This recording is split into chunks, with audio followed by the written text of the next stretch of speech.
Today, we are talking about 80s metal bands. And they're getting thrown into the same tier list that the dinosaurs, the NFL teams, and the pro wrestlers were. And just like it was with all the aforementioned, this is all coming from the perspective of a guy who's fucking not an expert. Okay? If you're looking for somebody who's like an authority on 80s metal, if you're looking for some like professional quality like music journalist shit, you're not finding it here. If you've visited this channel before, you will know this is like half-ass quality. Okay, this is all from a perspective of a guy who is a fan, but not necessarily a diehard fan. Look, I'm a jack of all trades, right? Like, I have a lot of interests. I like pro wrestling. I like dinosaurs. I like horror movies. I like 80s metal. I like video games. I like all kinds of stuff, but I'm not an expert in fucking any of it. I just know enough about each of these things to be able to have a conversation about it. To be able to have an opinion about it. I mean, that opinion's worth just fucking ass. Right? So as long as you're willing to fucking commit to like watching some stupid video from some guy who has an opinion that's no more valid than your own, well then welcome to the channel. But in any case, I am a musician and I've played guitar since 1992. I was born in 1980. I grew up in a world full of fucking, Kenny Loggins and Toto and Metallica and Pantera and Korn and whatever the fuck. I've got a lot of experience with rock and roll. It's just, what has my brain done to process all that? Like, how much of a fanboy am I in regard to a particular genre? I don't know. We'll see. But the fact that I started life in the 80s, I figured this is a good place to start when we do talk about music. And just like it is with the pro wrestling, right? When I talk about pro wrestling, I'm talking about the 80s and the 90s. I'm talking about the golden era and the attitude era. And that's about it. That's where the cutoff is.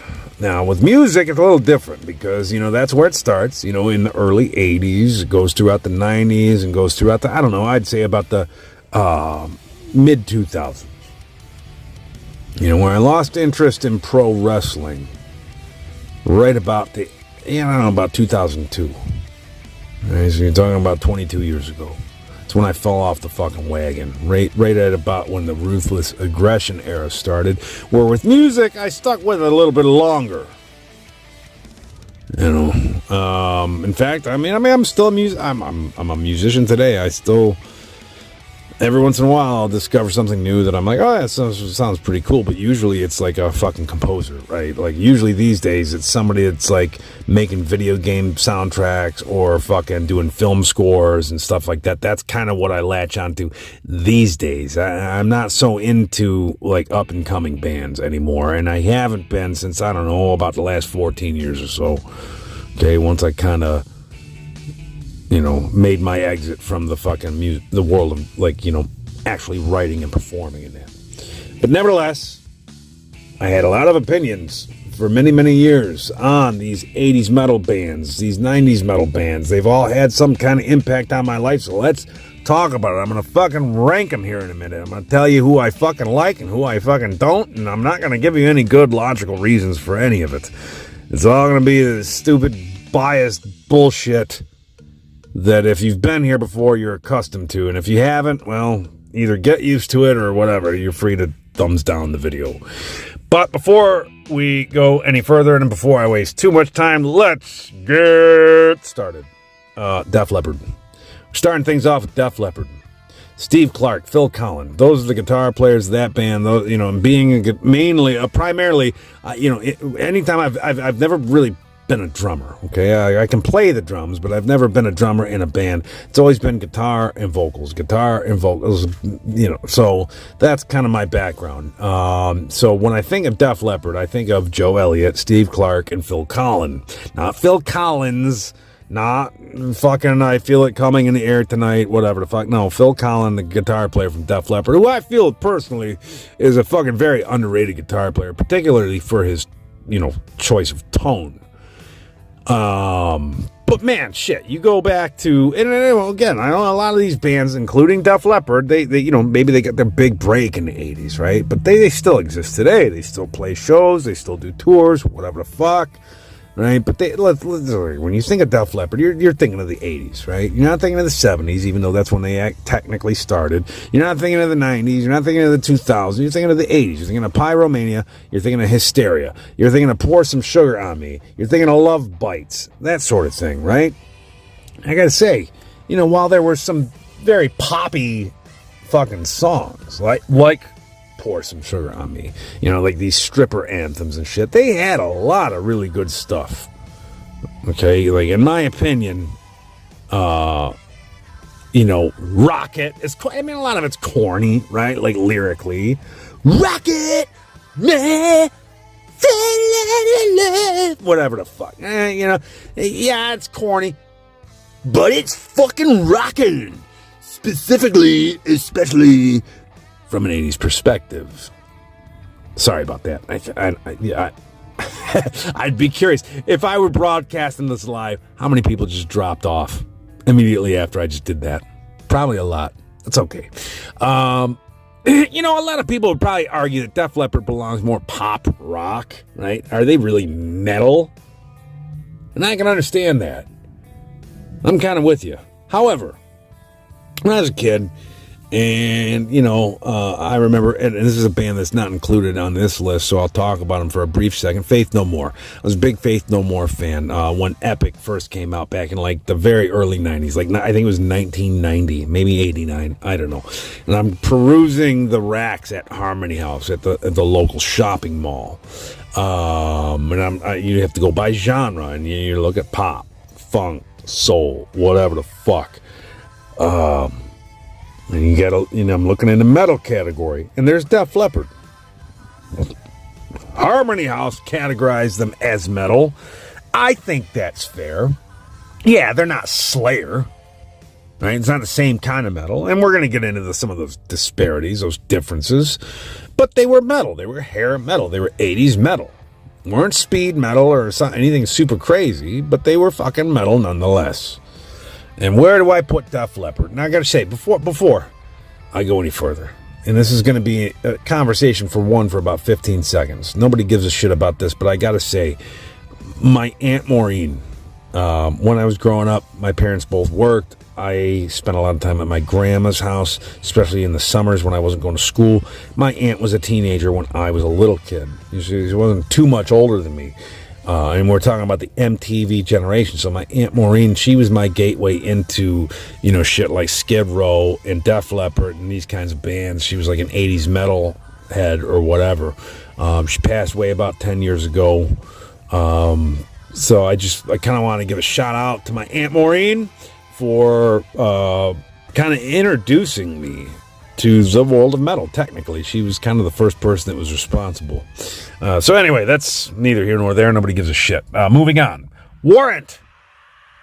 Sticking firmly within the realm of the 80s. Because, we're going to eventually get into some bands who are like, I was like, yeah, really an 80s band? Or didn't they make more of their fucking claim to fame in the 90s? Well, we'll see. Warrant certainly didn't, because I only know one thing about Warrant. Maybe two. I know they did Cherry Pie, which was like 1988, 1989, right? Everybody knows that fucking song.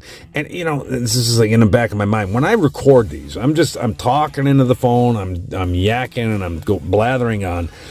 As you're listening to it, you hear music in the background. Well, I edit that in later. And it's always some fucking, royalty-free bullshit that I pull out of the internet, okay? Just so I don't get a fucking copyright strike or whatever. I used to use my own music in there, but that's too fucking, these videos always go for an hour or so, and I just don't have the time to fucking write that much music. But I'm thinking about, like, maybe I should just, like, at least look up karaoke versions of some of these fucking artists so that I can, like, at least fill the background. Like, while I'm talking about Warrant and I'm talking about Cherry Pie, maybe I should have that song playing in the background so some of you who may not be as familiar can kind of listen to it in the background and go, aha, I know that fucking song. It sucks. This guy's an idiot. Whatever, right? So, we'll see. Well, as you're listening to it, you'll know more than I do at this moment. because I'm not sure if I'm actually going to be able to pull that off. But anyway, where do I put Warrant? Because I'm not going to spend a lot of time. Janie Lane, whatever. The guy died not... What did he kill himself? Wasn't he on one of those stupid celebrity shows? It doesn't really matter. The band sucked. Okay, Warrant... You know, I mean, one thing I'll say is, like, all the guitar players back then were good. You know, if we're talking about strictly from, like, a musician standpoint, the 80s metal bands were always just, like, flooded with great musicians. But who cares? Their songs sucked, right? And that's why Warrant is Warrant, and they're not fucking Metallica.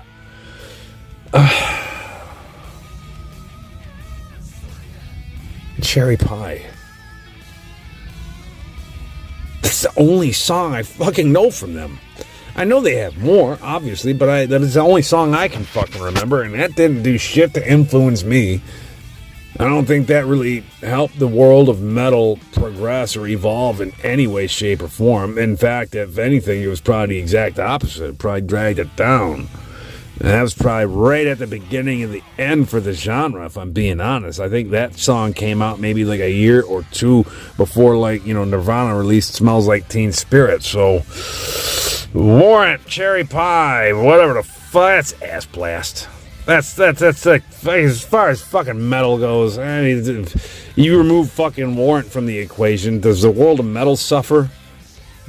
Does music suffer at all? Like, no. No. In fact, it's probably better for it. So, Warrant is fucking ass blast. And moving on. Wait a sec. Hold on. I fucking just talked about Def Leppard. I didn't rank them. Fucking Def Leppard's badass. Warrant's ass blast.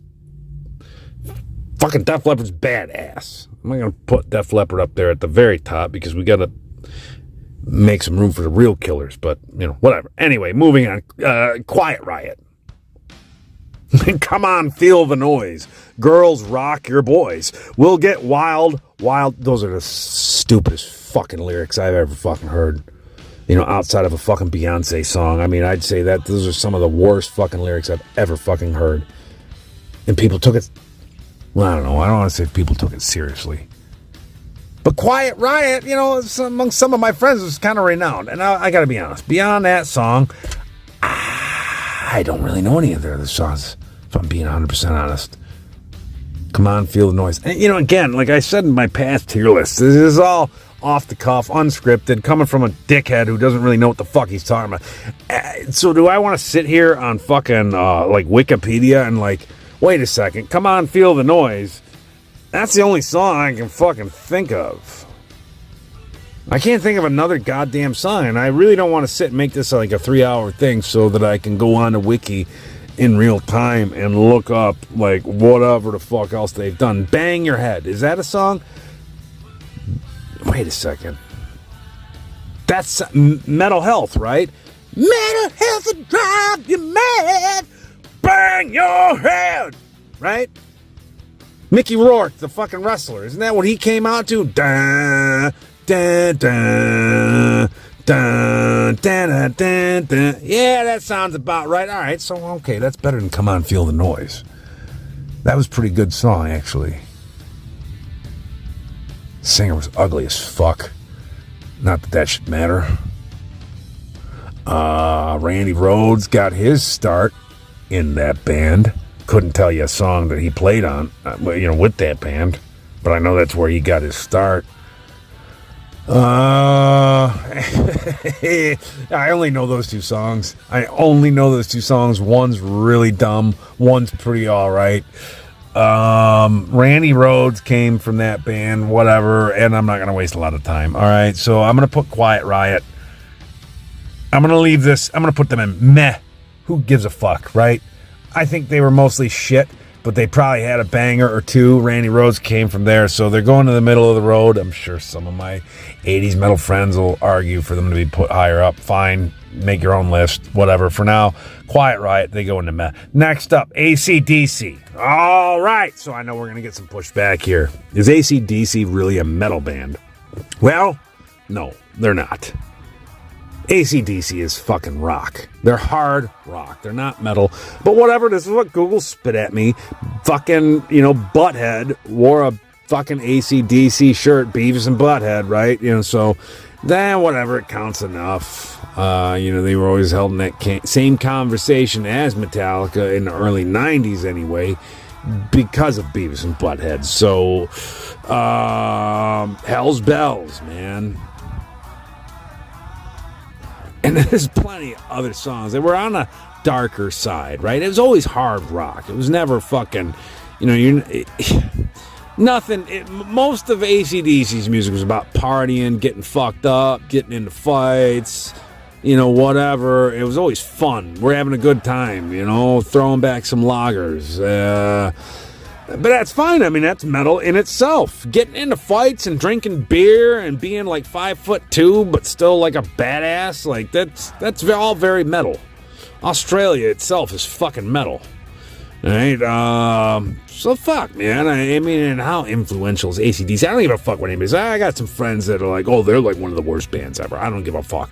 They know how to play 3 chords. They've never done anything progressive. All their songs are the same. They all sound the same. They're all about the same shit. And I don't give a fuck because they're still fucking cool.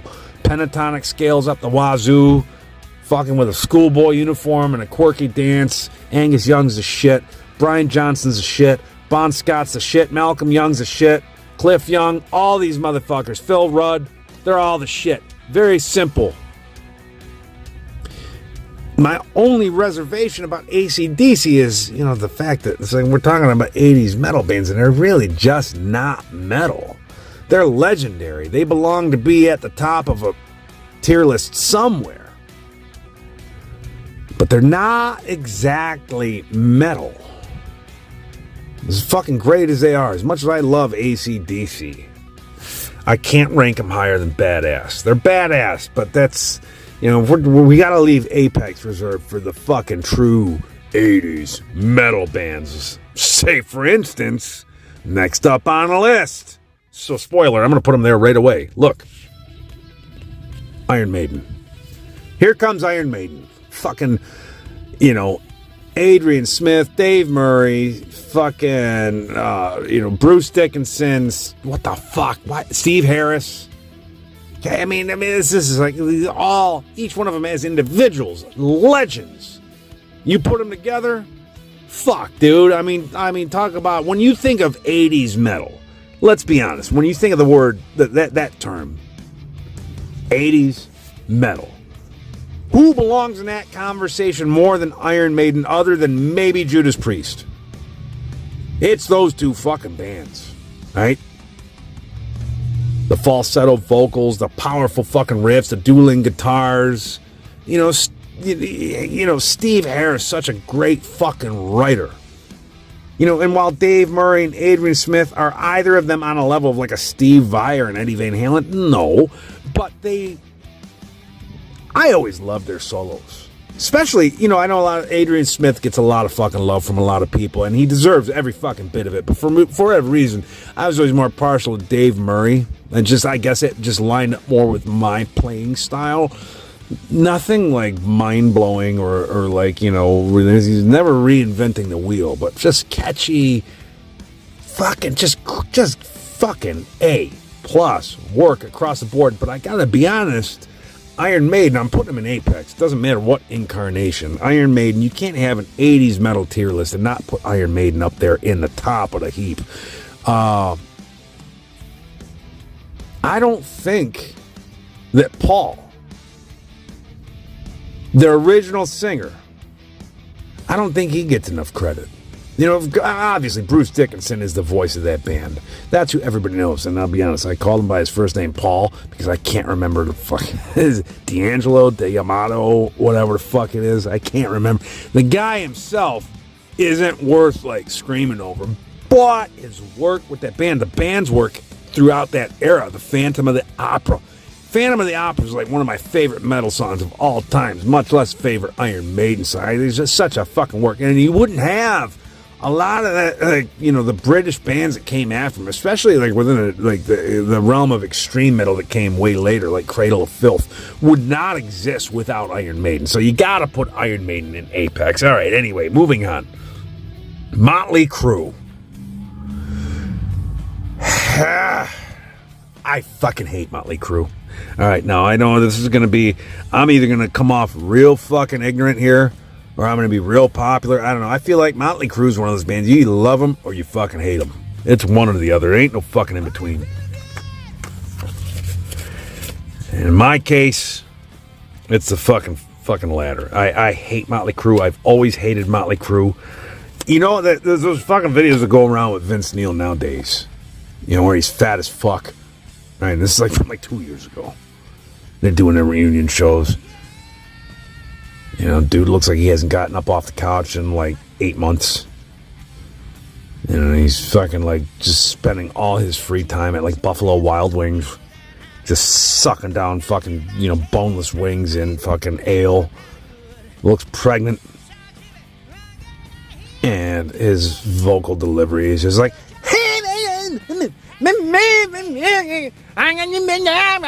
that's what it fucking sounds like, and everybody fucking laughs. It's a big goof. It's a big meme now.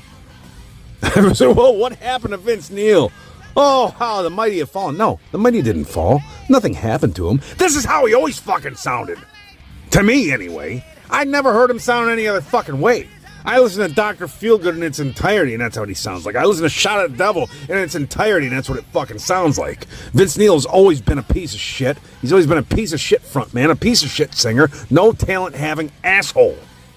I don't know why the fuck they ever hired that goddamn guy. And unfortunately for Motley Crue, you know, for a minute they caught on to like, you know what, Vince sucks. Let's kick him out and get this other, you know, we all got black hair and stuff, and let's hire this John Corabi dude, and he's got like kind of a gravelly cigarette smoking voice. Maybe that'll fit in because it's the 90s now. Metal's not popular. It's all about grunge, and that was a very contrived and fake and forced thing. And John Corabi's probably actually a decent singer and decent guy, but you know, the whole band just like lost their way at that point.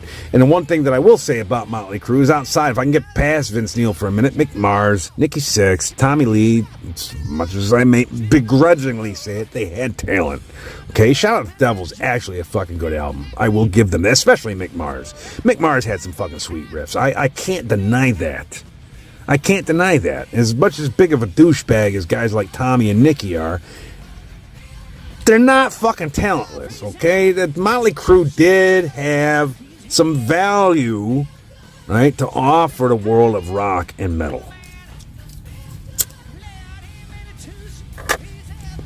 But it was all fucking just thrown out the window with Vince Neil, in my opinion. He ruined it all. And, you know, it wasn't all, I mean, I shouldn't say it's all Vince Neil's fault.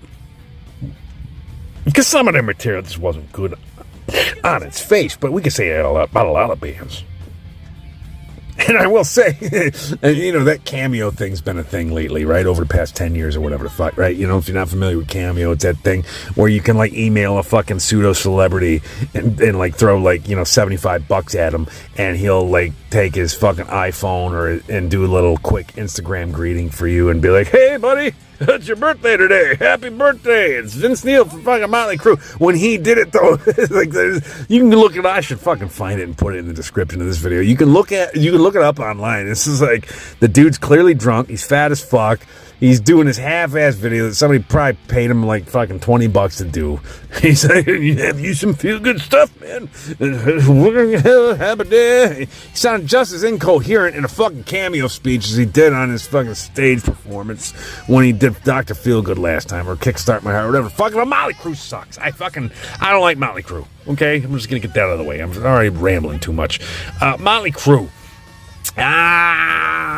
Man, like, you know, Mick Mars. Like I said, they had some alright riffs. They had some alright songs if you took fucking Vince Neil out of the equation. Honestly, though, I fucking hate them. And Vince Neil, he makes it. You know, because even without him, right, if you fucking put the vocals on mute, Motley Crue would still just beat W or meh at best. Like, it was one of those two. But Vince Neil just drags it down so much. It's fucking ass blast. Motley Crue is fucking ass blast. I don't give a fuck. Fight me on it. I don't care. I'll fight you on that hill. All right, next up, fucking Metallica. All right, now we're going to shift gears here a little bit. Is Metallica really an 80s metal band? Well, yeah. You know, fucking Kill 'Em All, 1983, Ride the Lightning, 1984, Master of Puppets, 1986, Justice for All, 1988, 1989, whatever the fuck it was. It wasn't until the fucking Black Album they achieved mainstream success, but that's when they stopped being a fucking metal band, really. So, pardon me, I'm trying to puff out a cigarette as I do this. Yeah. Look, man, I'm gonna be a fanboy here, okay? You know, you can say you can say a lot about Metallica. People have. People will. And there's a lot that you can say negatively about Metallica. No, I don't give a fuck, right? It's like this. Metallica is to me, you know, in terms of music, as the Terminator franchise is to film, right? The Terminator is like my favorite movie ever. That's like in my top 3 favorite movies of all time, The Terminator. The first one with Kyle Reese, you know, Michael Biehn, Arnold Schwarzenegger, Lionel Hamilton, whatever the fuck, you know. Tech Noir. 1984. Fucking jacked as fuck Arnold. Michael Biehn in the prime of his career. That was the fucking best movie ever. But everybody loves Terminator 2. That's the fucking best Terminator movie in the eyes of most. Fair enough. I'm not going to argue that. I disagree. I think the first one was better, but I love both. All right. But after that, you know, once we got into Terminator 3, Rise of the Machines, and Genesis, and whatever the fuck else has been going on, that's how I look at, like, Load and Reload and fucking Death Magnetic and whatever the fuck else has happened to that band over the course of... They stopped being relevant at a certain point, okay? Just like Terminator did. I choose to view the Terminator franchise as like they got the first one and you got the second one. Both are great. You got Master Puppets, you got Justice for All. Both are great. Now, obviously, Metallica's library is a little deeper than the Terminator film franchise. You know, we're talking about Kill 'Em All and you know, Ride the Lightning and that. But, you know, I mean, arguably, 2 of the most popular albums that Metallica did, they're 2 big ones. It's Master and it's Justice, and then it's the Black Album and everything after that. I look at that the same as I look at Terminators. So there's the first one, there's the second one, and then I just pretend like everything else that happened after that never happened. That's how I am with Metallica. I pretend like everything else after fucking Justice for All never happened. As long as I stick to that fucking frame of reference, like as long as I stick to that view, Metallica is the best band that's ever existed, in my opinion. They're the best metal band ever. You know, and I like a lot of metal bands. You know, Dimebag Darrell's like one of my favorite, probably my favorite guitar player of all time. You know, I love Van Halen. There's like so many other fucking bands that are just legendary and at the top of the list for me, but nobody influenced me to play guitar more than Metallica did. It wasn't until I discovered Metallica that I really was like, okay, I went from like, I want to play guitar to, I have to play guitar. I have to fucking learn how to play. This shit's just fucking, it just rips so fucking hard. I challenge you to this day, find me a better metal album than Master of Puppets. It's the fucking perfect, it's like, there's nothing better. Oh, there's no blast beats in it. There's no fucking, Kirk Hammett's just mediocre. I don't give a fuck. It's still the best metal album ever. There have been better singers. There have been better guitar players. There have been lots of better drummers. But that band, when they came together to make that album, they couldn't fucking lose. They were firing on all cylinders, and that's what makes a great band to me. Right? So when you get just that magic, whatever it is, it happens between those 4 or 5 guys, and it just comes out just so beautiful, so fucking perfectly. You know, if all Metallica ever did was Master of Puppets, they would still sit at the top of the mountain for me. And you can talk all the shit you want about the Black Album or Load being when they sold out. And we would have that conversation. That's fine. That all aside doesn't matter. None of what they've done since can negate or ruin what they did in the 80s. And this is an 80s metal band tier list. So as far as 80s metal bands, I should have created our own. For me, personally, Metallica belongs in their own fucking tier. But Apex is as high as we can go, so I'm going to put them right up there with Iron Maiden. Okay? Next up, Manowar. I think for a while they were in the Guinness Book for being like the loudest band in terms of decibels. You know, the loudest live performance that you could witness. You wanted to fucking kill your eardrums. Manowar. They just cranked everything. Spinal Tap had that gag about, these go to 11. Well, that's what Manowar did. They probably took it to like 15 or so. Right? Now, did that make their music better? No. Were they overcompensating for whatever the fuck they were trying to hide under those loincloths? Probably. They sucked. Fucking Manowar sucked. But their album art, it's fucking the stuff of legend, okay? Gloves of Metal is the stuff of legend. And I'll be honest, Gloves of Metal specifically, that's a catchy goddamn riff. I don't care what anybody says. Is it fucking stupid and corny? Yeah. That's the nature of Manowar. But they have their place. The world would be marginally duller without the likes of Manowar. And I can't say much else about them. All right, I never sat and dissected their catalog. I never sat and thought, wow, Gloves of Metal was so good that I have to look into the rest of whatever these... No. I looked at that album art, I heard a couple songs, and I was like, all right, that's enough. That's enough. I don't need any more of that. So you would think, they got to go down there and ass blast with fucking likes of Motley Crue and Warrant, right? Well, think again. Because at least Gloves of Metal made me genuinely... Vince Neil makes me laugh, too. In a total cringe... Well, I don't know. Fuck, dude. Manowar's cringe as fuck, too, I guess. That's... Oh, shit. I don't know, guys. Where do I put Manowar? Because they're going in L or they're going in Ass Blast. I'm not familiar enough to really... You know what? I'm going to...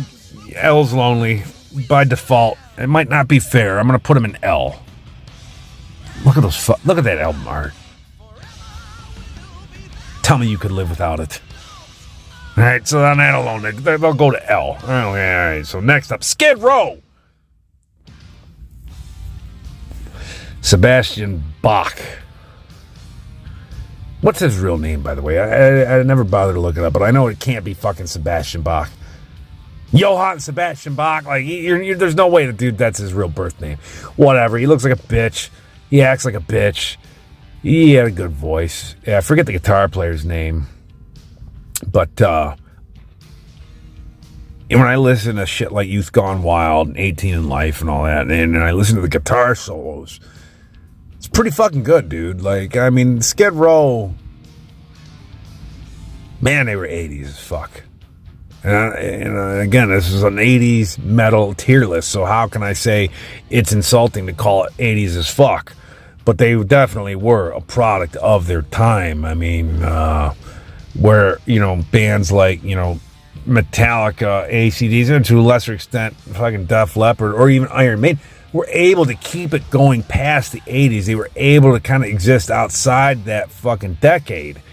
Skid Row was never really able to do that, in my opinion. I remember them going on tour with Pantera and stuff, and at the time, you're talking about like the early 90s. And by the time the 90s had come around, it's like, Skid Row? Really? What the fuck is Pantera doing, embarrassing themselves, touring with the likes of Skid Row? Yeah, I mean, I guess Dimebag Darrell and them, they got their start in the 80s, too. They were a glam band at one point. And, they had a kinship with bands like Skid Row. Where am I putting them, though? They never were. Again, they never really able to do much of fuck on anything else outside the 80s. Sebastian Bach made his way on a variety of like reality shows and has somehow managed to keep himself somewhat relevant after the fact, strictly because of his persona. And maybe you could argue because of his voice. He was a talented singer. I'm not going to take that away from him. But in terms of like the, pantheon of 80s metal bands, where does Skid Row fit into the mix? I gotta say they probably belong somewhere in the middle. They weren't the worst of the worst, but they were nowhere near the top.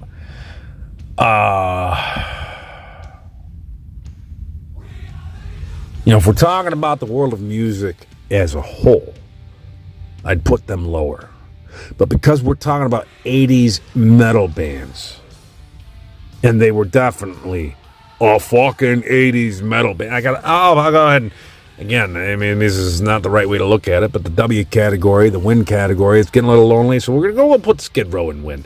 Do I really want to put them higher than Quiet Riot? I don't know. I'll let some of you other 80s metal nerds argue amongst yourselves or fucking fight me in the comments over whether or not Skid Row should be above Quiet Riot. Okay? I'm not going to die on that hill. But that's just what I'm kind of feeling at the moment, where I should place these guys. And so we have a few left. Some, bigger names than others, but let's keep this fucking train going. Guns N' Roses. Just like with ACDC, is Guns N' Roses really a metal band or are they a hard rock band? Well, I don't know. As far as fucking Google is concerned, they fucking consider it metal enough. Axl Rose certainly had the attitude of a fucking, kind of crazy or whatever. I don't know. But mostly he kind of acted like a bitch. Thanks for letting me ask security. I'm going home. Slam the mic down. All right.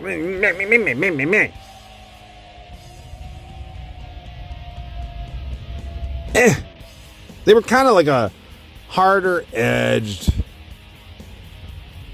80s version of the Rolling Stones. That's kind of how I always viewed Guns N' Roses. They certainly didn't have the fucking library or the longevity of the Rolling Stones. That's kind of how their trajectory began, though. When they first burst onto the scene, when Appetite for Destruction came out, Welcome to the Jungle, Sweet Child of Mine, all this stuff, and they come out with Use Your Illusion 1, Use Your Illusion 2. Really, what have they done beyond any of those three, right? I mean, the spaghetti incident, whatever the fuck happened after that, they went on like a 20-year hiatus, and then they brought Buckethead in, and he was fucking replacing Slash, and it wasn't Guns N' Roses anymore. Axl Rose had these weird fucking braids, and he got all fat and shit. I mean, for their time, back in the 80s, when Appetite for Destruction dropped, there is no cooler band than Guns N' Roses. And I mean, fucking Slash and fucking Duff McKagan and fucking Izzy Stradlin, and who honestly doesn't get enough credit. Everybody talks about Slash because he had the look and he was a lead guitar player, but it was Izzy Stradlin that wrote all those fucking riffs. He's the guy that's really responsible for writing them hits. And he doesn't get enough credit. But the band as a whole, man, I mean, they were fucking cool as fuck, man. I don't care what anybody says.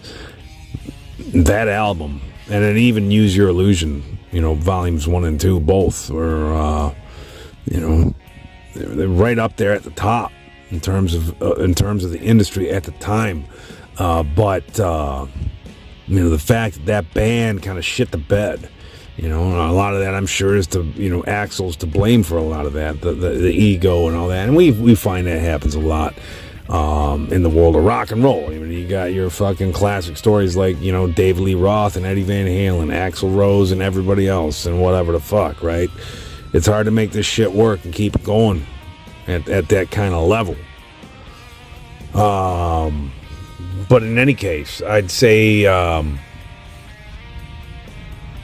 I gotta put Guns N' Roses. I'm gonna put them in the W category too. And of course, now I feel really stupid about. You know what? Skid Row needs to go down there with Quiet Riot. Skid Row does not belong in the same tier as Guns N' Roses. I'm sorry. Even though Skid Row is technically more metal, I think, just based on like the guitar work and stuff like that. Metal's more about just it's more than just guitar tone, though, right? Like there's a certain attitude, and there are sometimes blurred lines between the world of hard rock and metal. But if I'm gonna put AC/DC up there in badass, second from the top, despite the fact that they're really not metal at all, and I'm gonna sit there and say Guns N' Roses isn't really metal either. The only thing that separates AC/DC from Guns N' Roses in terms of this tier list, to me, is the fact that AC/DC, they've had longevity. You go all the way back to the Bon Scott days, all the way throughout the fucking 80s, throughout the 90s, even the early 2000s. I mean, the band has managed to kind of keep, even, despite the death of somebody like Malcolm, they've been able to keep it going to one degree or another. I mean, maybe it's, Axl even fucking fronts that band, or did for a while. I don't know if he still does, but, ACDC certainly had the longevity over GNR. But anyway, moving on. Twisted Sister. Fucking Twisted Sister. Fucking, we're not going to take it. You know, it's like fucking Bette Midler on steroids. I think that's how Dee Snider described himself. You know, or he looked like, you know, he was a drag version of Bette Midler or something like that. And, you know, they were fun, right? Those videos were fun. With the fucking angry dad bitching at the kid. Is that a Twisted Sister pin on your uniform? Fucking slobbering all over himself. That was retarded, wasn't it? I hope I didn't bust your speakers. I hope I didn't get everybody fucking, you know, I hope you're not listening to this at work and now all your coworkers just turn their heads and start looking at you. Like, what the fuck kind of asshole are you listening to? Well, whatever. Anyway, Twisted Sister. Nah. They had some good songs. Dee Snider's a douchebag. But, you know, whatever. He did his thing, you know, during the, you know, what was that fucking legal ordeal with Tipper Gore and, you know, trying to censor people. And he had, you know, Dee Snider fucking taking a stand in court trying to defend, you know, free expression. So props to him for that. Whatever. Burn in Hell is a fucking great song. Later covered by the mighty Dimmu Borgir. Once we get into like black metal, extreme metal and stuff, we'll talk a little bit more about them. But for now, yeah, I mean, they had some good songs. Dee Snider was certainly able to maintain a career long after that band had kind of faded into obscurity or whatever. But as far as 80s metal bands are concerned, you know, Twisted Sister, to me, on one hand, I want to call that a win. That's a W. They were relegated to the 80s. I don't know how many other bands they inspired, but, I mean, because, you know, yeah, they wore makeup, they wore drag.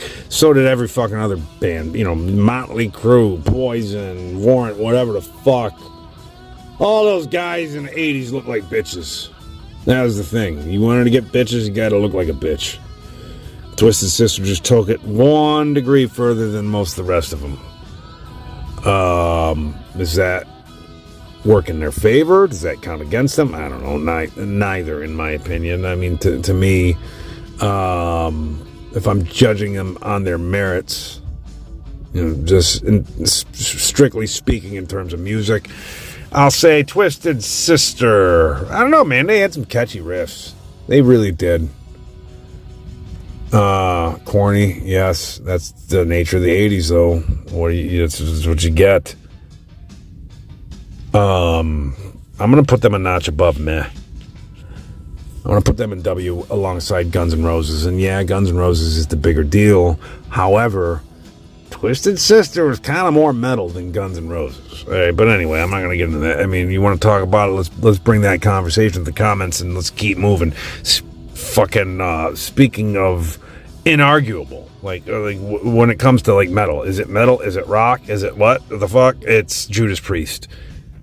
Judas Priest is absolutely, look, man, do I have to talk? I mean, the godfather of fucking heavy metal as we know it, right? Is it Rob Halford or is it Ozzy? I mean, that debate could rage on. But there's no denying that Judas Priest is one of the quintessential 80s metal bands, if not the quintessential 80s metal band. I mean, who else could be, you know, I mean, we talked about Iron Maiden. I just briefly mentioned Ozzy Osbourne. I mean, and I don't think that there's another band that we can talk about in that same breath outside of Judas Priest. I mean, they're fucking legendary. Glenn Tipton, fuck, Jesus Christ. Rob Halford's voice alone is legendary. I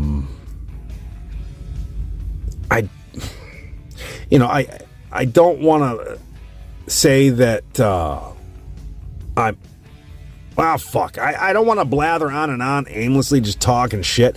I'll be honest, I was never personally the biggest Judas Priest fan myself, right? This is just as is the case with a lot of these bands. You know, I was familiar with what I was familiar with. I respect the fuck out of the band, the artists, for what they did for the genre. But I would be speaking out of turn if I sit here and pretend to like be some like connoisseur of Judas Priest's music. You know, I'm familiar with what I'm familiar with, but I don't have a lot that I can say beyond just like, you know, kind of just this like firm understanding of where they fit into the fucking pyramid here, right? So Judas Priest, whatever. That's apex. That goes into 80s metal apex. It doesn't get any more 80s. It doesn't get any more metal than Judas Priest. Although, you know, I just briefly mentioned the fucking guy, Ozzy Osbourne. And so we're not talking about Black Sabbath. We're talking about Ozzy specifically. Black Sabbath, you know, obviously come out in the 70s, right? They were the prototype for what a metal band would be moving forward, right? I don't think anybody can ever argue with that. When Ozzy split from the band, parted ways with Tony Iommi and made his own solo career. Is there a bigger legend in the world of metal than Ozzy Osbourne? I mean, I can't, as far as an individual goes, I mean, we can talk about, like, you know, again, I just mentioned Judas Priest, Iron Maiden, okay? As far as bands go, sure, we can have that conversation. As far as an individual is concerned, there's nobody more beloved in the world of metal, nobody more renowned than Ozzy Osbourne. Now, I mean, personally speaking, am I the biggest fan of Ozzy? No, I'm not. I there's a lot of his work that I thought was just trash. Just never did shit for me. But me liking a particular song is not the same thing as me being able to respect. And this is, again, like what I was trying to say, I guess, about Judas Priest. Maybe I wasn't the biggest fan, but I respect what they did. Ozzy, it's much more the same. You know, I respect what he did for the genre. Influenced countless other acts. And I mean, let's be honest, like, as far as a guy who's able to just get the best musicians around him all the fucking time, especially guitar players, right? Talk about, you know, we mentioned Randy Rhoads earlier, right? Randy Rhoads, absolute fucking legend. Jake E. Lee, fucking totally underrated, fucking amazing guitar player. Zakk Wylde, go on down the list. Ozzy has never struggled to get brilliant musicians around him. And, you know, even though like I said, I'm not like the biggest fan of him personally, fuck, man, Diary of a Madman, Bark at the Moon. I mean, there's just so many classics. They're just undeniably great metal songs. Even if I personally am not the biggest fan, I can still recognize and respect greatness. Okay? So there's nowhere else Ozzy Osbourne goes but Apex. Okay. Rat. Rat. I gotta be honest. What is it? Round and Round? What comes around goes around. I'll tell you why. I keep singing these songs and making an asshole out of myself. I hate doing it. But that's it. Like, it's not only, whatever. Google spit Rat out at me, okay? I don't know anything shit about fucking Rat other than like that song and whatever the other garbage they put out on MTV was. To me, it was always exactly that, though. Garbage. This is fucking generic 80s metal bullshit. Wasn't influencing anybody. It wasn't like a particular standout. It was just fucking corny shit. To me, right? Feel free to argue if you want. Even the name, Rat. I'll be honest, I get Rat, Cinderella, fucking these bands, I get them mixed up a lot of the time. I don't know who's who, because they both are so fucking corny, even for 80s standards. Even back then, I was just like, this sucks. So fucking whatever, Rat, I'm not spending a lot of time on it. Rat goes in an ass blast. Fuck them. Fuck them. Next up, Slayer. Fucking Slayer. You know, when I was a kid growing up in the 80s, I wasn't too familiar with Slayer, I'll be honest. Like, I didn't get into Slayer. I wasn't familiar with them until later. You know, at some point in the 90s when I was a teenager and that, and really diving into the world of metal. You know, again, I mentioned Metallica really influenced me once I, you know, was kind of balls deep into that kind of music, right? The heavier, you know, side of things. You know, then from there I got into Pantera, and from there I got into Sepultura, and from there I got into Slayer. And Slayers, obviously, they've been around longer than Sepultura, longer than Pantera. The fucking, you know, we talked about Ozzy and Judas Priest. being like the kings of metal. Well, Slayer, they're like the kings of extreme metal. You know, if we're going to break that subgenre down, we wouldn't have Napalm Death and Cannibal Corpse and Deicide and these fucking more extreme bands without Slayer fucking starting things up. Was Slayer a death metal band? No. They were a thrash metal band, just like Testament, fucking Exodus, Metallica, Megadeth, whatever the fuck Slayer, you know, are in the big four, right? But of the big four, Slayer was far and away the darkest, the heaviest, the meanest, the scariest, right? The album art, the riffs, you know, I mean, there wasn't no, like, any blast beats going on or anything at that time, or not with that band anyway, but Dave Lombardo was no fucking slouch himself. Very, very extreme as far as, you know, that genre is concerned at that time.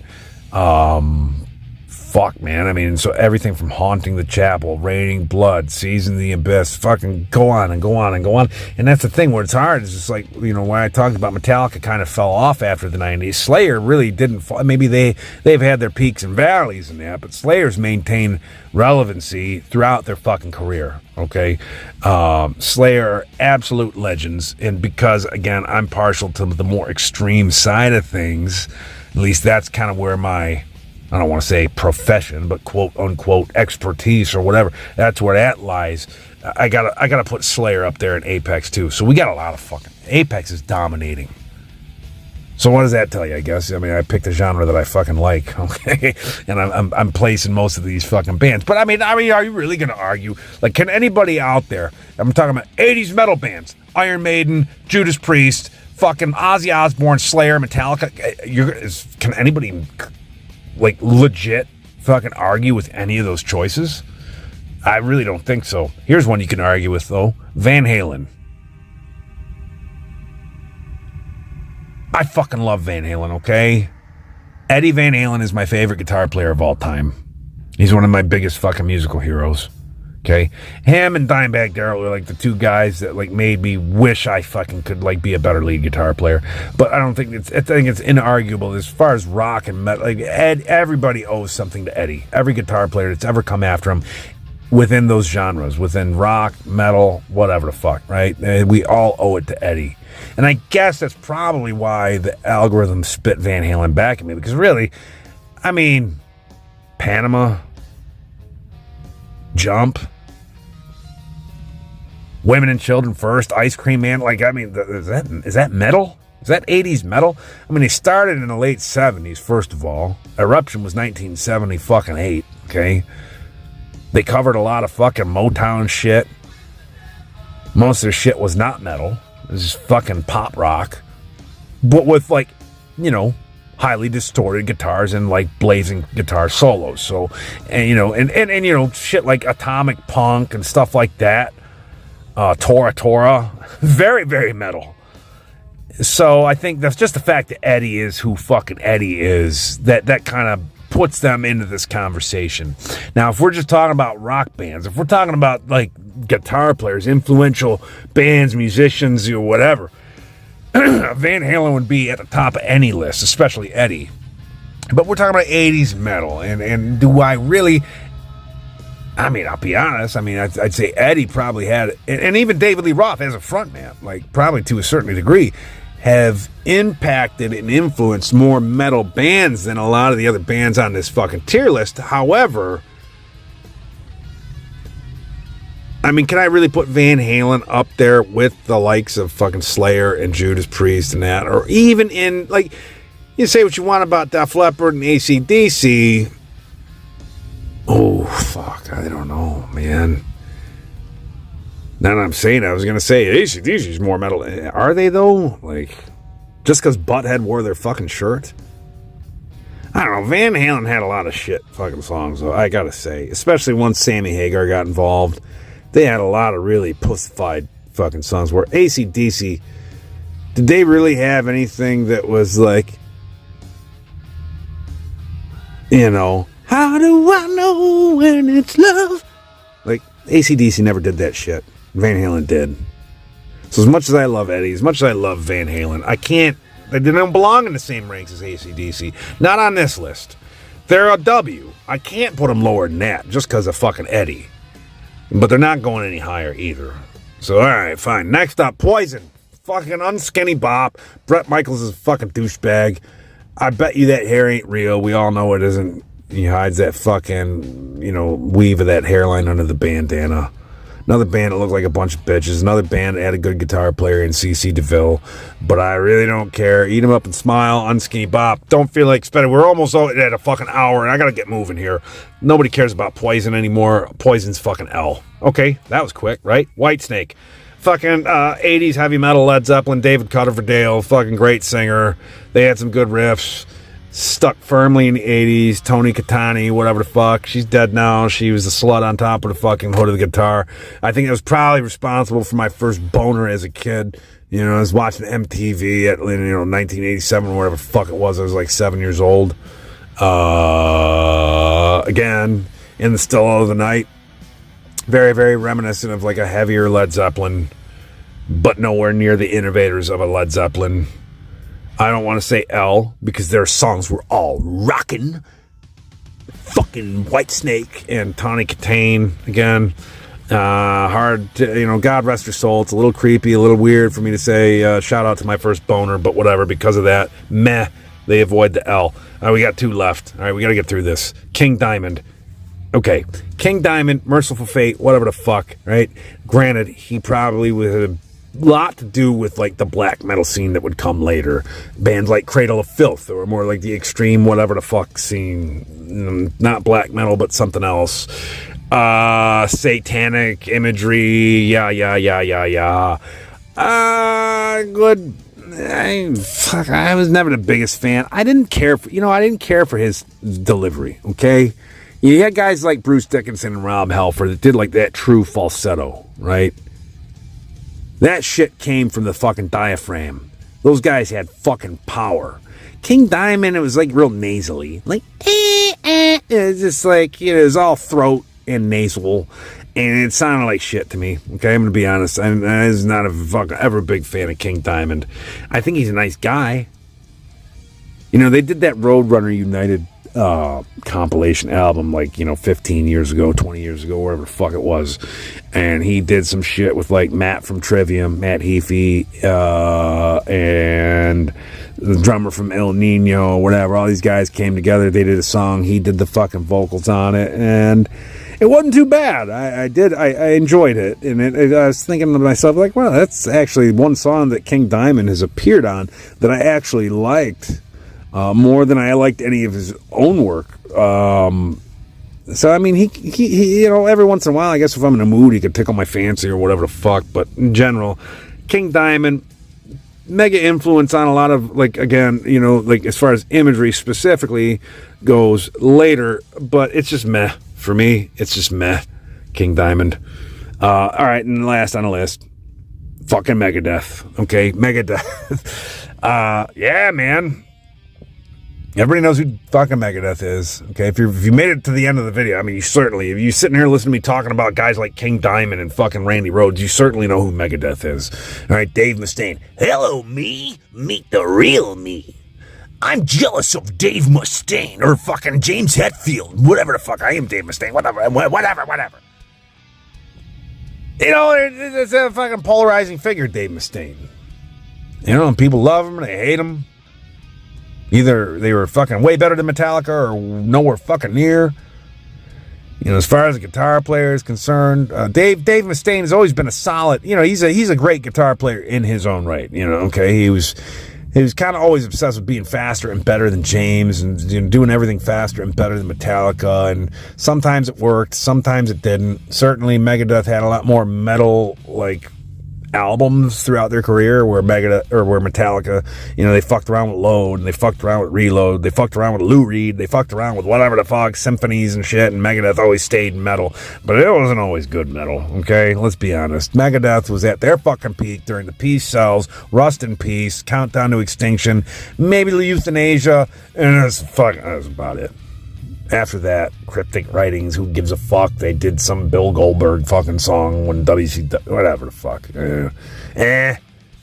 Marty Friedman took his exit and I was fucking done. And that's no disrespect to Chris Broderick or fucking the Drover Brothers or any of the other fucking mega fucking great musicians that were in that band, okay? God bless them all. Dave Mustaine, just like Ozzy Osbourne, he's always been one of those guys that could just get the best musicians around him. Whether you're talking about Marty Friedman or Nick Menza or, again, Chris Broderick, whatever. Dave Mustaine's a certain type of guy, okay? It's just like you love him or you hate him. And I honestly kind of don't know where I fit. I met the guy. He was very nice to me. Fun fact, as an aside, as an anecdote, again, I mentioned I played guitar since I was 12 years old. Well, when I was 16 years old, 4 years into my tenure as a guitar player, I played a competition in a pop rock solo for the American Guild of Music, and the song that I chose was "Angry Again" from Megadeth. Of course, this is, I just mentioned, after a countdown, who gives a fuck? But, well, "Angry Again," Last Action Hero soundtrack, good fucking song. Don't care what you say. Anyway, that's the song that I chose to play. I played it and I won second place in the state of Michigan in my class. Not to say that I was the second best guitar player in Michigan, just second. In terms of my class, 4-year fucking, amateurs, whatever the fuck, right? So I held on to that score sheet, and I still have it to this day. The judge fucking wrote his little notes on there. He signed his name at the bottom. They gave me my trophy. He wrote a score of 98% on that score sheet, gave it to me. Have a good day. Here's your ribbon. Fuck off, right? Well, I hung on to that. And then about like a year or two later, I met Dave Mustaine at a fucking autograph signing at a fucking record store at a Harmony House, and I brought that sheet with me for that's what I wanted him to sign. I didn't want him to sign my album. I didn't want him to sign a poster or one of my guitars. I just brought that and I was like, hey. I kind of explained. Dave Ellison looked at it and was like, what the fuck is this? You want me to jerk off in front of a girl on Cameo or whatever? And I was like, no, don't do that. Save that for later. They'll kick you out of the band and it'll be the whole thing. That's fucking weird. But anyway, back to the reality. Trying to be funny there and it probably didn't work. But anyway, so Dave Mustaine fucking crossed off the 98%, wrote in 100%, crossed out the judge's name, signed his own name. So to this day, and I guess I should probably fucking take, you know what? Fuck it. You're looking at it now. I'm taking a picture. I'm uploading it. There's a score sheet. One of the proudest moments of my life, actually. But still, at the same time, Dave Mustaine's kind of an asshat, right? We all know that. Whatever. That's enough anecdotes and bullshit. We're over an hour now. Where does Megadeth fit on the fucking list of fucking 80s metal band tier lists? Well, man, it's hard to deny. Peace sells. Fucking Rust and Peace. I moved Van Halen. I don't know what the fuck I just did. All right. Megadeth. There you go. Apex. How can you really, how can you, I mean, are we going to put Megadeth in fucking badass with Def Leppard? Are we going to fucking compare Megadeth and Def Leppard, Megadeth and ACDC in terms of 80s metal? Or is Megadeth like more comparable to Slayer and Maiden and Metallica and Priest and Ozzy? I think that's a fair fucking list, you guys. I'm sure like some of the in-betweens, right? I'm sure there are people that are pissed off about King Diamond. I'm sure there are people who are probably pissed off about fucking Manowar. Or, there's definitely people pissed off about Motley Crue. Again, that's a real divisive one. Fuck Motley. Look at that Motley Crue. Look at that album cover. That I just think of Michael Jackson's Bad. It's the same fucking thing. It's just a crotch shot of Michael Jackson. Whatever. All right, that's the fucking list, you guys. We're done. Let me know what you think. I think I'm going to do a 90s band. I think I'll be better with the look, I mean, again, I was born in 1980. I always talk about, I'm a kid of the 80s. But really, my coming of age was 90s, right? Because by the time New Year's Eve 1990, I was 9 years old. Like, what do you really know before you're 9 years old? All right, most of what my formative years came in the 90s, so I'm looking forward to getting to that, where we can talk about all the new metal bands and all like the fucking proto fucking death metal bands, whatever the fuck. All right, anyway, thanks for watching, you guys. Let me know again what you think in the comments below. Like, subscribe, all that stupid shit, and I will see you in the next one.